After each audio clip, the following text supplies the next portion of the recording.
Hello, ladies and gentlemen. Today we are doing the Barcelona podcast on today's match, which was Eibar versus FC Barcelona, in which we won 3-0. Joining me, I'll let them introduce themselves, but my name is Yu Hastama. You can call me Chris if you want to be more personal, and we'll be sharing our thoughts today. I'm Arvin. I think my picture is Douglas. Is it still Douglas? Yep. Yeah. I'm Harbo. I'm the one of the two with the web camera. Three with the web camera. I'm Jeffrey, or JKLZ. And I'm Ruhani. Also, my name is Sarush, and I'm in the Barca jersey. All right, so we can start this off by obviously talking about the general topic of today's game. What are your thoughts?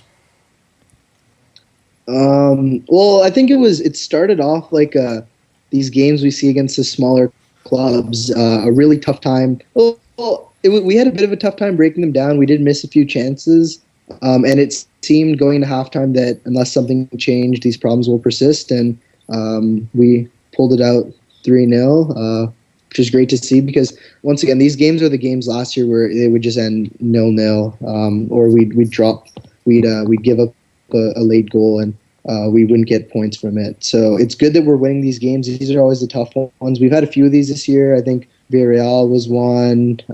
I can't remember. Maybe I think Bilbao was one. So yeah, I'm glad we can. With Lucho, we've been pulling off these victories against the teams that defend well as a unit and don't give us much.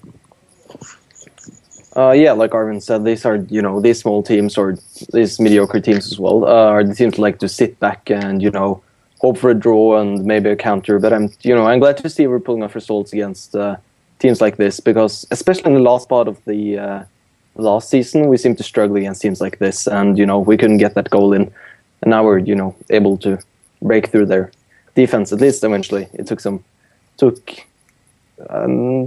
like 60 minutes or something. 55 minutes, yeah. But once we put Iniesta in there, it's we got some goals. So yeah, I'm kind of happy with this match. Even though it felt like a tough match, I didn't get the feeling that we would drop points, and that was an improvement over last year. I agree. The whole time I was pretty calm. I wasn't ever getting nervous or anything. And it took us a long time to score, but we were making the chances in the first half as well. So it wasn't anything too concerning for me. Yeah, I think I sort of alluded to the fact that it was like games we had last year, but I wasn't that concerned either, just because, we've had these games with Lucho, and he shows that he can make these tactical changes that, let's be honest, Tata really didn't, and we can pull out these games. So yeah, it's good to see. Because these are, by no means are these easy fixtures. There's no easy fixtures in the league, especially when teams defend with 5 at the back like they do, like Eibar did. So yeah, no, it was good to see. It's good to see that we can change on the go, which isn't always necessary in these types of games. Yeah. What do you guys think about Xavi's performance? Because early in the season he was benched in favor for Rakitic and Iniesta, but the last couple of weeks he's been really, really good. Wow. I think. I know Jeffrey has some opinions on this. Let's hear him. Well, praise him enough. He was so good. That He was was very good. a match for me. Well, maybe with Messi, but yeah. The thing about I commented in the match thread about this. I said something around halftime when we still weren't winning, that in these types of games, playing a midfield of Xavi and Sergio Roberto isn't ideal, because those are two guys that they offer a lot of control of the ball, and like they don't really try to pick out passes. Well, I don't know if I want to say that, but they don't play the same way as an Iniesta or Rakitic in terms of how much they can contribute to the attack. I want to say, they still obviously Xavi still can, but I thought maybe we could have played Xavi and an Iniesta or Xavi and a Rakitic, or I don't know, Sergio Roberto in one of them.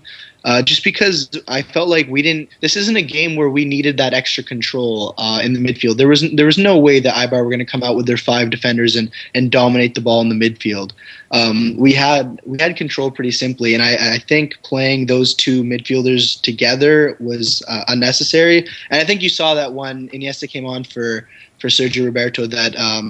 Iniesta is a bit more direct, I want to say. Sergio Roberto obviously doesn't like to take a lot of risks, so I think we saw that in the second half with a midfielder that can, be more direct. I don't know. What do you guys think? I think it was just a matter of circumstance about the fact that it was just off of international break, and then we have Ajax and Real Madrid this week. I think on another day, if Rafinha was fit, he'd be the one playing instead of Sergio Roberto, and he offers a lot in attack. So I think it's a mixture of wanting to rest the big players and Rafinha being injured that Sergio Roberto would start a game alongside Xavi. Otherwise, we have better options. Was he on the bench? Or was Rafinha? Roberto? No, he started. You were talking about Rafinha.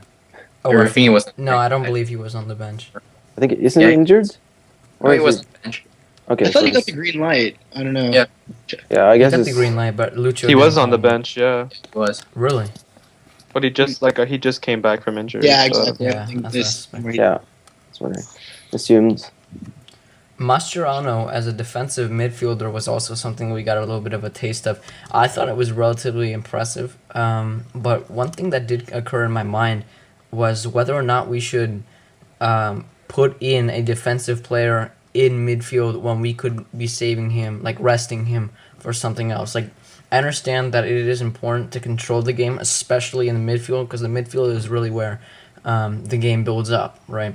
But I'm a little bit worried that in the case that Mascherano gets injured, because he was playing in a more intensive role like midfield constantly, then if he gets injured, there would be a hole in our defense. Yeah, but I think it was important to give Busquets some rest right now because he played many minutes during the international break as well, and he's been playing a lot in the early part of the season. So I think it's important to rest Busquets before we play against Ajax and Real Madrid.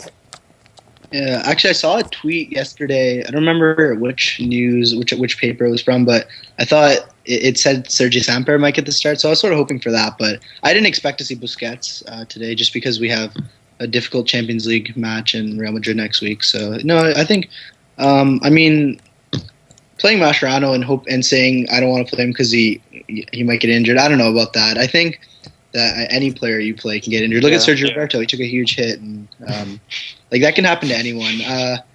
I thought Mascherano was good. I thought he offers a lot. He worries more about defense than Busquets does, and he's not obviously not as creative as Busquets. Not to say that he isn't, but I thought he played fine. He covered well. He had some good interceptions in transition play to keep our attack going. Some plays where you could see that Eibar were starting to break out from their own box, where he intercepted well. I think Busquets does that well. Mascherano might do it a bit better, but obviously Mascherano doesn't contribute much to the creative attack as Busquets does. But he played great in my eyes.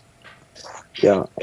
What do you guys think about Iniesta? Do you think he's back in form? Because he came on today in about the 55th minute, I think, and he had a 98% passing accuracy and made 5 key passes, which was just as many as Xavi, who had the most in the team.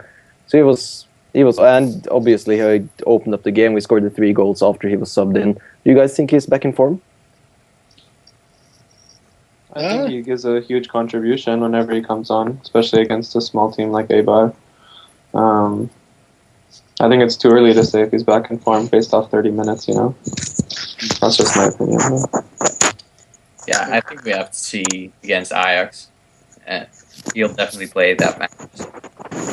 Yeah, I'm guessing we're going back to Rakitic and Iniesta against Ajax since none of them started today. Mm-hmm. I wonder if we'll see Xavi in the Clásico. I would not put Xavi in there. As much as I love Xavi with his experience, with his technical ability, I think we need to put on Rakitic and Iniesta. Iniesta, of course, I think he has a deep passion towards hating Real Madrid.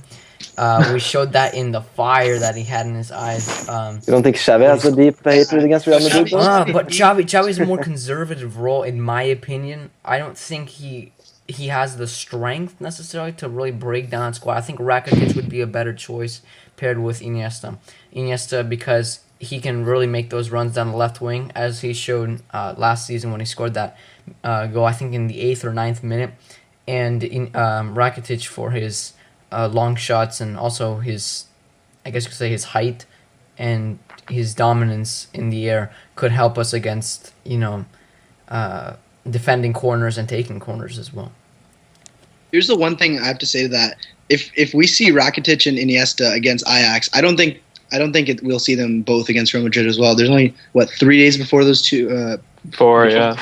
I think either they start one or the other. To be honest, I'm not sure which they'll start, but let's not forget that I think Xavi might have played didn't he? They were saying when I was watching that Xavi played earlier his best game with Rakitic, so that's also something we can see. Rakitic playing a bit more. Was he playing reserve when he played with Xavi? He wasn't pushing up as much. I think that's what I had seen in that game. I don't remember when it was, but yeah, Xavi played well with Rakitic. So there's a lot of different combinations we can use. But yeah, it'll be interesting to see what we get in these 2 games coming up. With Rakitic getting rested for the entire match today, I think it's pretty much certain that he will get the start against Real Madrid. But yeah, but between Iniesta and Xavi, I don't know. I got to see Iniesta against Ajax before we can really judge that. But Xavi has been tremendous throughout this season. I don't think you can bench him. I think ideally we see Iniesta or Rakitic against Ajax, with Iniesta coming off 70th minute or so, Rakitic playing the full 90, and then we see the same pairing start in the Clasico. Yeah, that would be ideal for me. Yeah, I kind of agree with Jeffrey here. I have to see Iniesta against Ajax before I can decide whether I want, or who I want to start. But because before the international break, of course, he had a bad, not terrible form, but it wasn't as good as he tends to. So I'll have to see if he's back, like the classic Iniesta we know. Yeah. So I think the game against Ajax will be very important for Lucho when he's choosing who he wants to start against. Wait, Real Madrid. Is the game? Yeah, it's at the Camp Nou, right? Against Ajax? Correct. Yeah. It's kind of funny because that makes Suarez's second game for Barca, if he plays against Real Madrid, will be or first Champions League game at least, will be against Ajax at the Amsterdam Arena, and that's like where he started his career, or started, but he broke through in Ajax. How has Ajax been? Have they been all right this year? Or? Not really. No. Yeah. From what They I heard, lost they've a been lot. relatively weak. Yeah, I think they lost now, or they're losing against Twente now. Oh no, they're drawing. They just scored, but they have been pretty average this season, and I really don't expect anything against Barcelona. Yeah, and Well, that's what we PSV, thought with PSG too. So and PSV looks really strong this year. Yeah. I think the pay is gonna go for millions soon, or whenever he decides to move to a bigger club. He's so good. Ajax is currently second in the league. Yeah, well, it's okay. Yeah. okay, I guess another hot topic today was the few defensive breakdowns we had. Our defense today was Alves, Pique, Mathieu, Alba, and it looked like on a couple of. So Eibar had 2 sort of breaks. One, the player inexplicably put wide after he rounded. The other Bravo made it a pretty nice save. He played it very well. I think it went off his leg or something. But I looked on both of them that Pique and Alves as a unit, or as a right-sided unit, were exploited. As a right-sided up the defense unit. Maybe Pique more so than Alves. But yeah, any thoughts on those 2 plays and the defense as a whole? Playing a very high line. Like, it's normal sometimes that I saw Eibar win the ball back and just chip it over the defense and sprint at it. That's how they created 2 or 3 other chances. So Yeah. I think we were trying to attack a bit too much and press a very high line, and it got exploited. Yeah, I think mistakes like this are, forced to happen when you play. We have to play a high line against teams like this that, tries to park the bus and, get away with 1 point or scored on a counter. It's you have to play a high line, and mistakes like we made this game, and just they just have to happen. So about the defense, I think someone was saying, Matthew and Alba, they seem to have very, very good communication. Obviously, they played together in Valencia for a few years, so they really cover well for each other. I noticed a lot of times that Matthew is very comfortable taking the player going wide, the guy running wide with the ball, and Alves will cover for him inside, which is good to see. They play well as a unit, so hopefully they can contain Gareth Bale next week.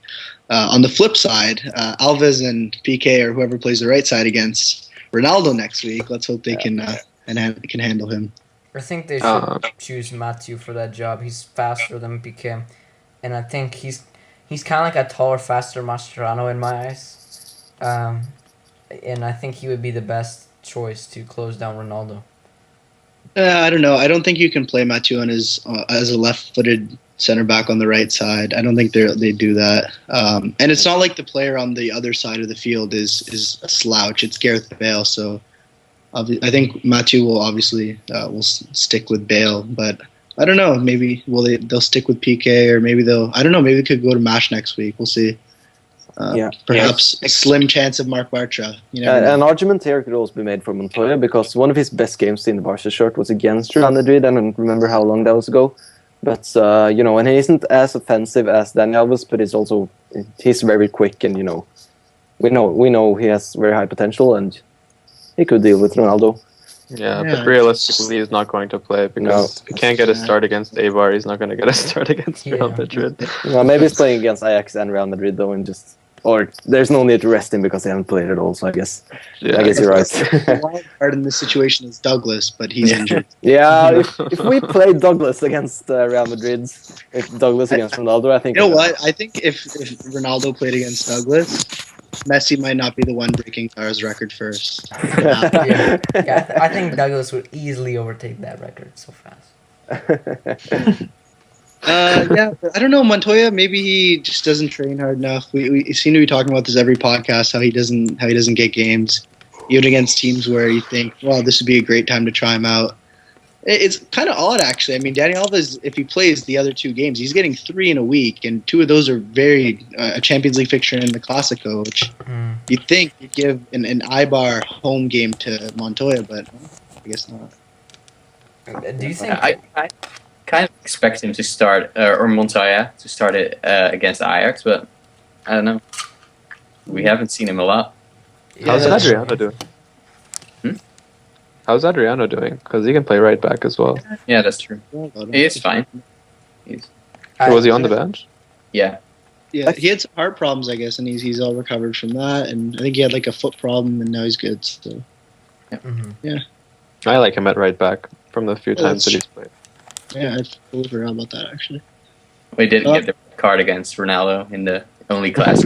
Yeah, but it was one of those situations where I think it was a breakaway and he didn't really have much of a choice. It was a good. I love that nutmeg he got on Ronaldo. I mean, Ronaldo, you could see his face. He did not expect that. Yeah, that was Alves though, but yeah. So what are you talking about? Was that Dani Alves or Dani Alves last year? Yeah, yes. I have never seen Ronaldo work try to get the ball back or work defensively that hard before. Yeah, it was like sprinting. He only does it when it's his fault, like. Yeah. Back to Telmo Sarri's record though. Or Arvind, you mentioned it quickly, but Messi now has 250 goals. Yes. Yeah. 250. One more and he equals Telmo Sarri, and it's kind of in the cards right now to break it at the Bernabeu. I think it would have been so good. He definitely can. Yeah. I mean, I don't know. I'm really intrigued of if we're gonna start Suarez. I don't know. It still hasn't hit me that we have him. I think if the second I see him on the field in the Clásico, it'll be like, oh my god, the best player in the EPL last year plays on our team now. But I didn't follow the EPL. For me, all I do whenever it's the English Premier League, I only record the Premier League match of the day on MSNBC. I'm not sure if any. Okay, maybe not. But I watched those, and I I just had never really seen Suarez at his best. So I think it will be a kind of a surprise for me to see the way he plays and the way he controls the ball and pushes forward. But like I said before, I'm probably not the best one to make any judgments about how Suarez will do or what position he should be playing. But yeah. I think what we'll see is, I think one thing Suarez is great at, obviously he has some great close dribbling, but he occupies these spaces like close to defenders. I mean, you see Messi trying to do it, and obviously we don't really have a player meant for that. I don't want to say, like, I think Messi thrives sitting back farther, and he can sort of run into people. But I think Suarez, he can sit in those between these defenders and just pick up the ball and just quickly nick a shot in. And I think that's where he'll thrive. I think Messi and Neymar playing in balls to him and vice versa. I think it'll just be such a fluid attack. There'll be no prediction that defenders can make. It won't be static, I guess. You won't see Neymar being isolated at the left side, Suarez being isolated in the middle. I think we'll see a lot of switching around, and I think that'll give defenders a tough time. At least that's what I'm hoping for. My body is ready, basically. Yeah, I wrote about this on the subreddit yesterday. You know, I think it's been too much focus on Messi creating for Suarez and Neymar that we kind of overlooked how good Suarez is at creating as well. Yeah. Because he had so many great passes to, Sturridge and Sterling and such, last year.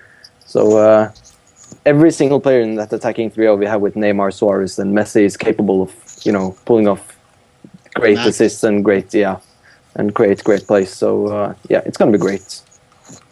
And also, the thing is, what you've seen about Messi lately is that he's getting locked down by one or two central defensive midfielders and some centre backs. But Real Madrid right now doesn't have a central defensive midfielder that can lock down Messi like many other teams do right now. So I'm kind of excited to see what Real Madrid will do about this. If who they will put on Messi or to man mark Messi, because if they don't try to man mark him, they're going to give him a lot of space in the middle. So it's I kind of think they're going to put Ramos or something in the central defense midfielder role. What is their typical midfield lineup these days? James, Marcelo, Modric, and Kroos has been the regular ones. So there's no defensive. No, they use Toni Kroos as their defensive midfielder. Yeah, and is Khedira injured? Yeah. No, so Khedira was on the bench today, I think. Yeah, but they don't think he's making it back. Was he? Yeah, so I don't think he'll be starting that.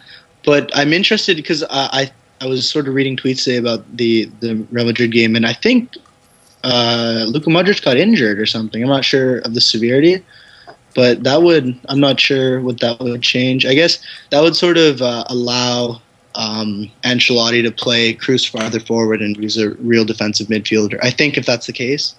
But I don't know. I saw something about how he got taken off Modric, and he was, limping or maybe had to get helped off. Did you guys see that? Did you guys watch the Real Madrid match today? No, I didn't. I actually have sort of a problem like watching Real Madrid games because I don't like to see them win, and at the same time, if they lose, I know that we'll underestimate them and we'll make assumptions too fast. Now, of course, I think all of us here want Real Madrid to lose consistently every single match, but it's not a realistic hope. But for me, when I checked the score, I think James bagged 1 or 2 and Ronaldo bagged the first goal. Ronaldo scored 2 and James 1, yes. Yeah, sorry, I got this confused in my phone. Did James score 2? No, Ronaldo scored 2, James scored 1, Chicharito scored 1, and Isco scored 1. Yeah, that's how it was, yeah. Isco was really good today, so I kind of wonder if he will play against us. Yeah, I'm still a bit bitter that we didn't sign him. Where would he have played, was man? Isco Honestly, ever a transfer target for us, or? I just love Isco. I don't even know where he. I think Isco was rumored to every single big club in Europe. I don't know. Manchester City was the big one, other than Real Madrid. Yeah, I remember all the Manchester City fans thought Pellegrini would bring him. They wanted to really badly. I think they came close. 50-50. I think Roma even made a bid or two at one point, but I don't think I think They everyone. could compare. That was before they got really good. I heard Eibar made a bid too. Mhm. You know, all the teams. Actually, speaking of midfielders, loosely related to club somehow, Thiago, he got injured again. Poor Yeah, guy. I feel so Within a bad week for of coming back, yeah, I feel bad. I know he left the club, and everyone was disappointed. And he joined Guardiola, but you never want to see a player get injured, especially one that came from your youth system. That he was our treasure for a bit. So yeah, hopefully he'll come back strong and not get injured again.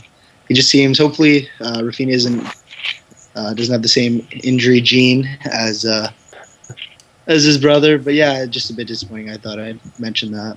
Didn't Pep Guardiola, talking about Pep Guardiola now, didn't he make some pretty controversial comments? Something about like, I never believed in tiki taka and Barcelona style is false. I think it's all trash talk. I think it's relatively just. That's I not how I think took it. That's yeah, not me. no, yeah. I think he's talking about Yeah. how people make tiki taka to be. People think tiki taka is like a bunch of passes for no reason. Or what Pep wants tiki taka to be is a bunch of passes that's there for a reason. Every pass should have a meaning, or there should be a point behind every pass. It's like he's so tired of this rumor that tiki taka is on there. Just to put a bunch of useless passes together. That's how I took it. Read the article. It's actually a good article. No, what he Yeah. does, it's not anything controversial, really. He's just saying that he hates the term tiki-taka because people, take it to mean just mindless passing and holding possession. Like Spain 2010, apologize. basically. I think I misinterpreted the comments. Yeah, no problem. Yeah, Yeah, it's, no. Actually, the other thing about Guardiola, It's all good. the thing about the 6-2 Clasico, I guess in his first year, I don't remember. I think it was Against First. yeah, first year. The one where he talked about calling Messi at like 10 o'clock and telling him he's gonna, when he gets the signal, he'll play centrally and Eto will move out wide. Yeah. I thought that was pretty cool. yeah, that was a So great specific, one. yeah. I could just imagine Messi like in his pajamas knocking at Pep's door. And I think that's what it said, right? That he came and they talked about the tactics. Okay, so I guess we're sort of on the topic of the attack. Another attacker that played today was Pedro. He didn't play great. He had a really well played ball into him, and he looked like he was trying to play it across. I was hoping he would just smash it in. This was later in the second half. And then we saw. So I saw someone tweet. I think it was Lucas, the Brazilian Lucas, on Twitter. Pretty outspoken guy. He tweeted when Pedro got taken off that, watch, Sandro will move the defensive lines up forward for Eibar, and we'll score 2 or 3 more goals. And he was right. So Sandro came on. Looked like he drew a couple defenders in for Neymar's goal, which allowed Neymar to get some space with volley. And then we saw Munir come on, didn't really do too much, but yeah, just the fact that Pedro didn't play great again, and Sandro looked pretty good. He had a good shot, I think. He had a couple good shots at net. Any thoughts? Yeah, I think Sandro is a very talented player, but he suffers from, I think, my opinion here, the same problem that Munir does. His inexperience shows, whenever they enter in the box, they feel, now I'm in the box. Instead of taking a shot, sometimes they'll think, okay, where can I pass? And during that hesitation, the opposition will take the ball. Now, I know that they are very young for, playing in an A team in Barcelona versus opponents who are in a first division league, but I feel like maybe Lucho could speak to them about that, and as well as speak to Alves about his crossing and Pique about focusing only on the ball. I think Lucho's communication should be more specific in certain times. If I think Alves was caught ball watching at one point, the ball went right past him. He didn't really make an effort to stop it, and I think Lucho right there, he should have been up and at him. He should have been saying, Alves, watch the ball. Pique, cover the right side. But I just feel like sometimes Lucho needs to talk to these youngsters and explain what they have to do and explain the strategy. Okay, so we strayed a bit away from the attackers. But yeah, maybe Lucho could be a bit more abrasive. I don't know, let his players know. But I thought actually you said something about how Munir and Sandro look to pass too much. I thought it was a bit the opposite. I always think Munir is looking to shoot. Like he tried to build his right foot earlier where he had Messi across from him. But yeah, I don't know. They're still adapting. I saw a rumor on MD. I think about we might. Oh, am I still here? About how we'll offer Munir a new contract and it'll be professional, so he won't go back down to Barca B or I guess not Juvenile A, but Barca B, which I don't want. I think he needs to play a year, at least the rest of the year in Barca B and work more on his strength, because I really don't want to see another Boyan. I don't want to rush him into the first team. Same with Sandro. I don't think Sandro is getting the same acclaim as Munir is, so I don't think that's as big of an issue. I think he'll definitely go down to Barca B eventually. But yeah, I don't want to rush these guys. I think they've shown talent. They just need to work on I don't know, maybe a bit of decision making, get stronger. Especially Munir. I think Munir definitely needs to put on some muscle. Yeah, I think they had some. Actually, did you guys see when we were defending a corner or something, the free kick late in the second half, and they played the ball, like those two together, sort of got the ball out of the half, and they had some good interplay. Did you guys see that? Yeah, so I thought they played all right. I thought, to be honest, they were just as good as Pedro, just as effective. But yeah, I think once again, just getting to Pedro, it seems like this is such a recurring thing that he really needs to occupy the wide spaces where he doesn't have to do all this close dribbling.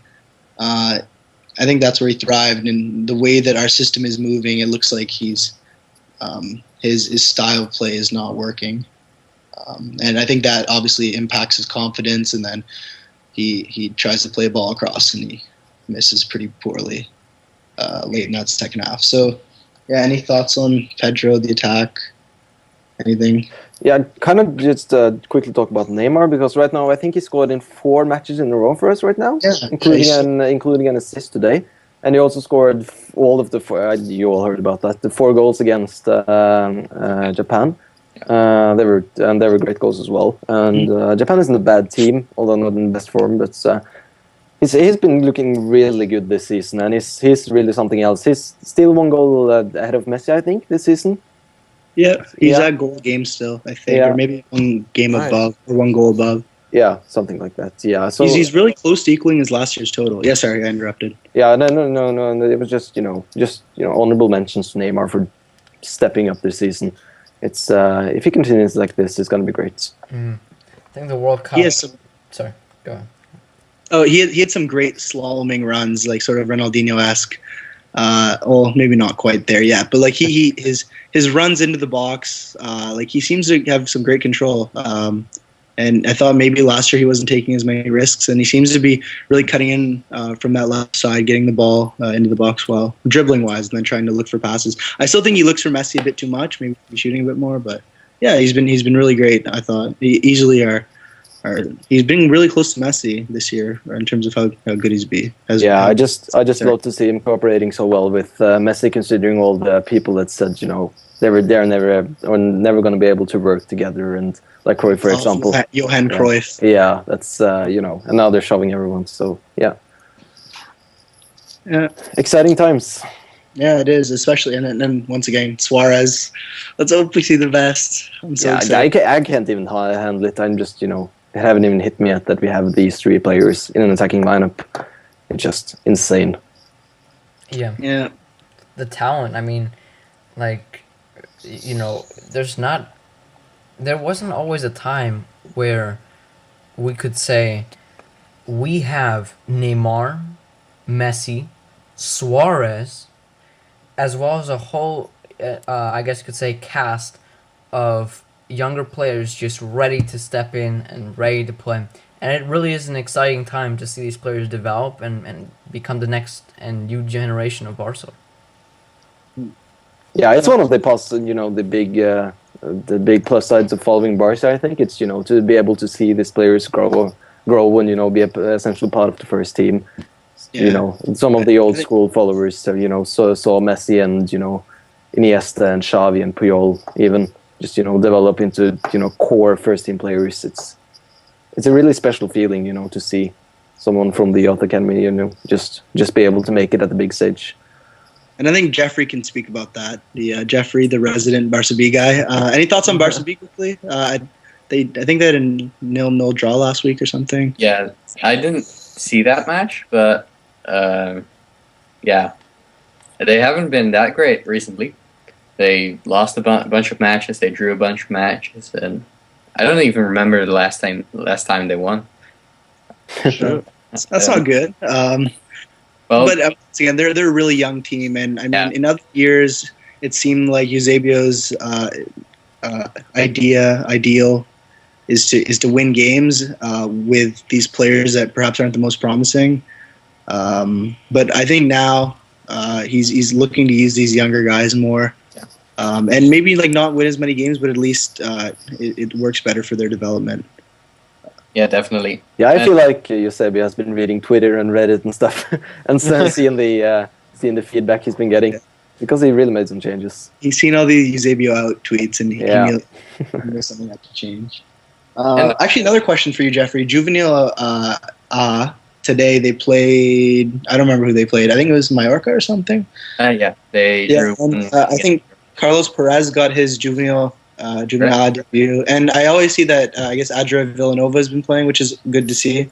Yeah, son of the late Tito Villanova. So hopefully he plays center back too. He's already over 6 feet, so there's promise right there. Yeah, players in that side we should look out for. Juvenile, I think Carlo or some Ayub, someone. Well, I'm actually not particularly impressed with this Juvenile A side. Especially because they have the lack of a great striker like Munir was last season. Mm-hmm. And of course that should have been Lee Sung-wo, but he's banned from playing. And, well, there's just something missing now. They have a great defense and some good players in midfield and attack, but it's not... I don't expect them to win the UEFA, the Youth League or something. But is the Juvenile A side very young this year? Because... I think I read something about this somewhere. Just really young squad compared to many of the other teams in the Youth Champions League. Well, generally, Barca plays with younger youth teams than other teams to get them used to playing against more physical guys and stuff. It's we saw that against PSG, I guess. Yeah. The Juvenile, yeah. Cruyff installed that in the Barca youth teams, and that's mainly the reason. I don't think they're much younger than the last years. No. Okay. Yeah. Yeah, but I guess Lee Sung-woo still being victimized by the ban of these under 15-year-old players that were bought by the club that weren't European, and as a result, the transfer ban, of course.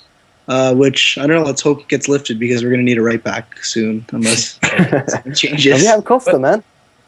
Yeah, don't need more now. Do you guys notice on Douglas's kit, it says Douglas and then there's another S, so it's Douglas, like actual ass. That was very funny. Jesus Christ. Yeah, I saw the funniest during the game today. You can see a shot of Douglas sitting with Rakitic.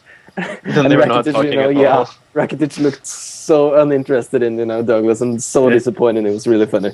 Actually, I saw a rumor on Twitter. I don't know if it was a rumor. Maybe it was a story about how Douglas was recommended to Barca by Neymar's father's whatever group or whatever they are. I don't know. That's traffic. Neymar's father is the bane of this club. Man, I don't know.